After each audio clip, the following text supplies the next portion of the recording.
Hello guys and welcome back to my YouTube channel. In this video tutorial I will show you how to fix character.ai. Sorry, looks like you are not eligible to keep using our services. If you believe this is an error, please contact us at support.character.ai. So if you're getting this error in Character AI app on your phone, then don't worry.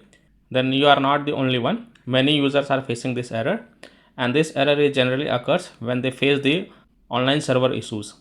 So you can check the server status of character.ai on the Dawn Detector website. So when you visit the Dawn Detector website and when you check the status of character.ai, you can see over here user report show problem with character AI.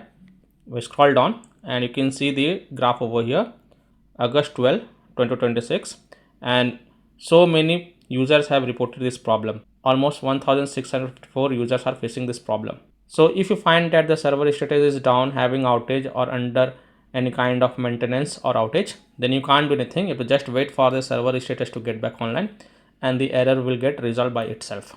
In the meantime, you can visit the character.ai website and then you can log in with your account and then check, because website version of the character.ai is working properly.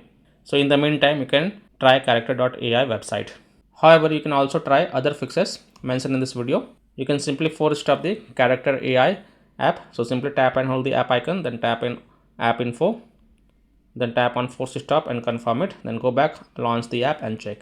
If still your problem is not solved, then you can clear the cache of this app. So simply again tap and hold the app icon, then tap on app info, go to storage usage, click on clear cache and confirm it, then go back, launch the app and check.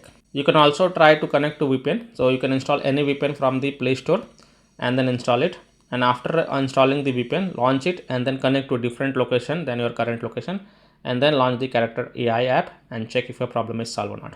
If still your problem is not solved, then kindly wait for the server status to get back online and the problem will get resolved by itself. So that's all for this video. If this video helped you, then please like and subscribe to my channel, share this video and hit the bell icon to get the latest updates. Thank you.